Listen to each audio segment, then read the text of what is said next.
तो साधना चैनल में आप लोग का बहुत बहुत स्वागत है।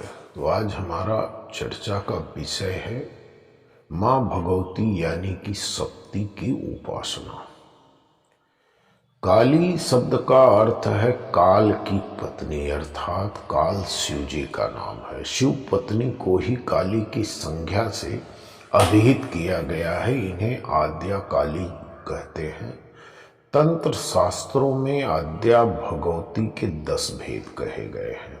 काली, तारा, खोडसी, भुवनेश्वरी, भैरवी, छिन्नमस्ता, धूमावती, बंगला मातंगी, कमलात्मिका।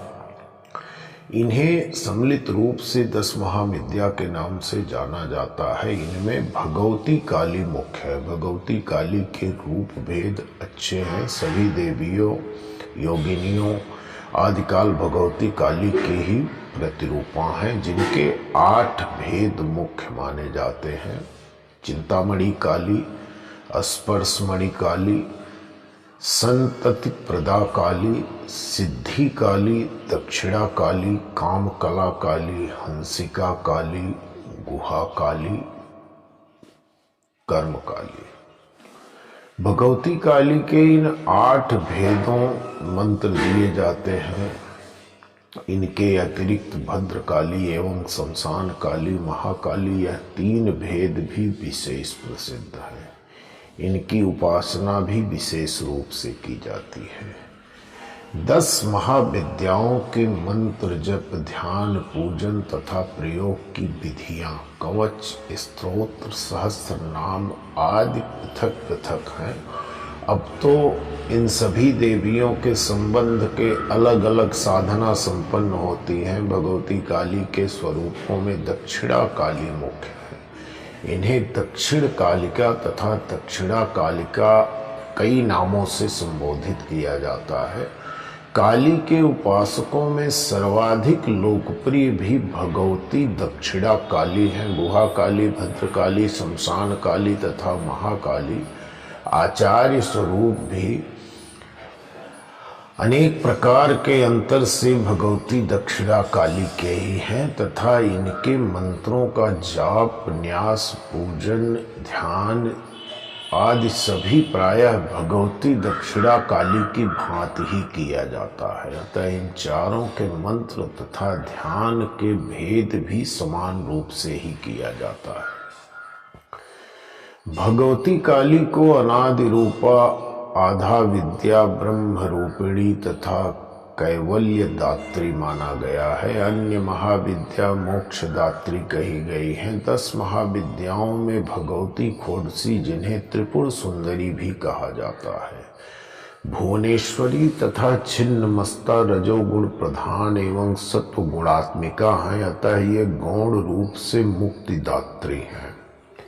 धूमावती, भैरवी, बंगला मातंगी तथा कमला, यह सब देवियां तमोगुण प्रधान हैं। अतः इनकी उपासना मुख्यतः खटकर्मों से ही की जाती है। शास्त्रों के अनुसार 5 तत्व तथा सत्व गुणात्मिका भगवती तारा की स्थिति है तथा सबके अंत में भगवती काली स्थित है। अर्थात भगवती काली आद्य शक्ति, चित्त शक्ति के रूप में विद्यमान रहती हैं। अस्तु यह अनित्य, अनादि, अनंत एवं सबकी स्वामिनी है और भद्रकाली के रूप में इन्हीं की स्थिति जाती है। जैसा कि बारंबार कहा गया है कि भगवती काली अजन्मा तथा निराकार है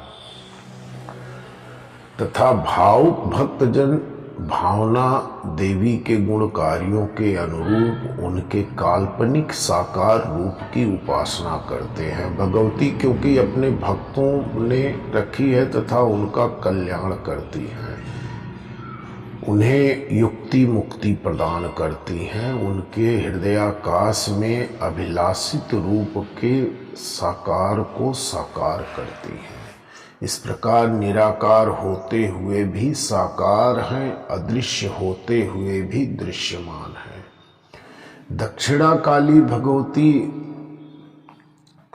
का नाम दक्षिणा काली क्यों है अथवा दक्षिणा काली शब्द का भावार्थ क्या है। इस संबंध में शास्त्रों में विभिन्न मत प्रस्तुत किए हुए हैं, जो संक्षिप्त में कुछ इस प्रकार से हैं।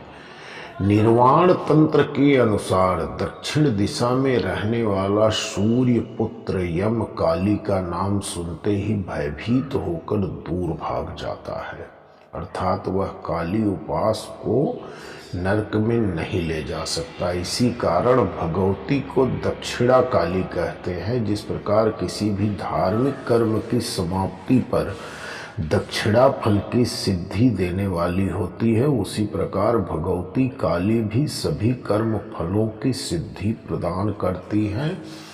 इसी कारण इन्हें दक्षिणा काली कहा जाता है। पुरुष को दक्षिण तथा शक्ति को वामा कहते हैं। वहीं वामा दक्षिण पर विजय प्राप्त करके महामोक्ष प्रदायिनी बनी। इस कारण तीनों लोकों में इन्हें दक्षिणा कहा गया है। भगवती काली के स्वरूप आदि से संबंधित शब्दों का भावार्थ जाने बिना अर्थ का अनर्थ हो जाता है। अतः यहाँ कुछ प्रमुख शब्दों के भावार्थ मैं आप लोगों को बता रहा हूँ। वर्ण महानिर्माण तंत्र के अनुसार जिस प्रकार श्वेत पीत आदि आठवीं सभी काले रंग में समाहित हो जाते हैं, उसी प्रकार सब जीवों का लय काली में होता है। काल शक्ति निर्गुणा निराकार भगवती काली का भी वर्ण कहा गया है, काल ही निरूपित किया गया है।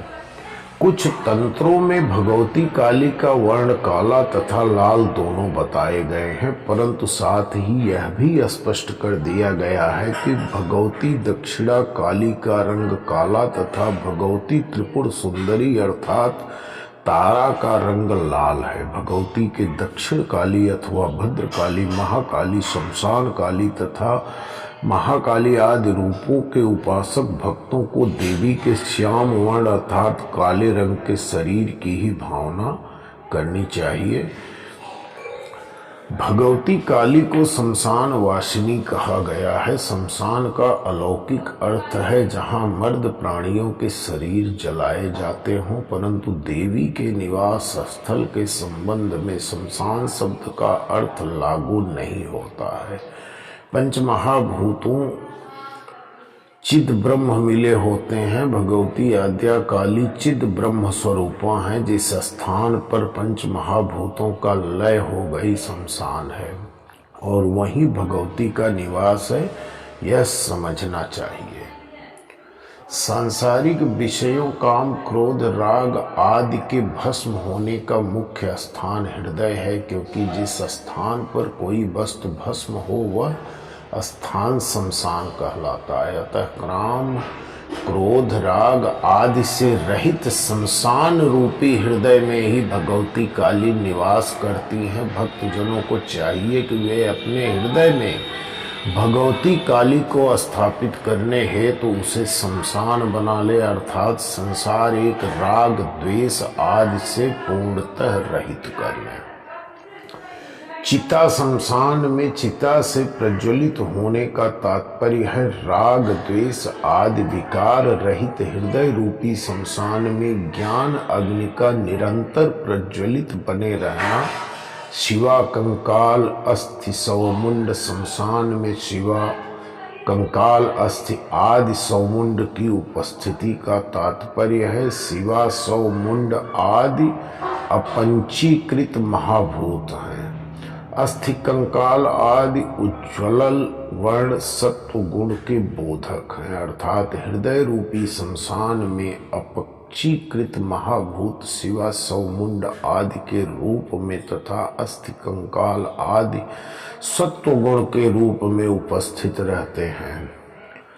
आसन शिव ने जब शक्ति पृथक हो जाती है तब वह सौ मात्र रह जाता है, अर्थात जिस प्रकार शिव का अंश स्वरूप जीव शरीर प्राण रूपी शक्ति से हट जाने पर मृत्यु को प्राप्त होकर सौ हो जाता है, उसी प्रकार उपासक जब अपनी प्राण शक्ति को चित्त शक्ति में सम्माहित कर देता है तब उसका पंच भौतिक शरीर शव की भांति निर्जीव हो जाता है। उस स्थिति में एक भगवती आद्य शक्ति उसके ऊपर अपना आसन बनाती हैं, अर्थात उस पर अपनी कृपा बरसाती हैं और उसमें सन्निहित कर भौतिक प्रपंचों से मुक्त कर देती हैं। यही भगवती का शव आसन है और इसीलिए शव को भगवती का आसन कल्पित किया गया है। शशि शिखर, भगवती के ललाट पर चंद्रमा की स्थिति बताकर उन्हें शशि शेखरा कहा गया है, अर्थात इसका भावार्थ यह है कि वे चिदानंदमयी हैं तथा अमृत तत्व रूपी चंद्रमा को धारण किए हुए हैं, अर्थात उनकी शरण में पहुंचने वाले साधक को अमृतत्व की उपलब्धि होती है। मुक्त केसी, भगवती के बाल बिखरे हैं। इसका तात्पर्य है कि केश विन्यास आदि विकारों से रहित त्रिगुणातीता है। त्रिनेत्रा, भगवती के 3 नेत्र हैं। कहने का आशय है कि चंद्र, सूर्य तथा अग्नि यह तीनों भगवती के ही नेतृत्व रूप हैं। दूसरे शब्दों में भगवती तीनों लोकों को देख पाने में सक्षम है। मातृयोनि, इसका अर्थ है मूलाधार स्थित त्रिकोण जयमाला के सुमेरु को भी मातृयोनि कहा जाता है। लिंग का अर्थ है जीवात्मा, भगनी का अर्थ है कुंडल, नी को जीव आत्मा की भगनी कहा जाता है। योनि का अर्थ है सुमेरु के अतिरिक्त माला के अन्य दानों को योनि कहा जाता है। मधुपान, इसका आशय है कुंडलिनी को जगाकर ऊपर उठाएं तथा स्वस्थ चक्र का भेदन करते हुए सहस्त्रार में जाकर शिव शक्ति की समरसता के आनंद अमृत का बारंबार पान करना है। कुंडलिनी को मूलाधार चक्र अर्थात पृथ्वी तत्व से उठाकर सहस्त्रार में ले जाने से जीत आनंद रूपी अमृत की उपलब्धि होती है, वही मधुपान है। और ऐसे अमृत रूपी मधु का पान करने से पुनर्जन्म नहीं होता है। भगवती के विषय में यह एक सागर के बूंद के समान है। इनकी महिमा अपरंपार है।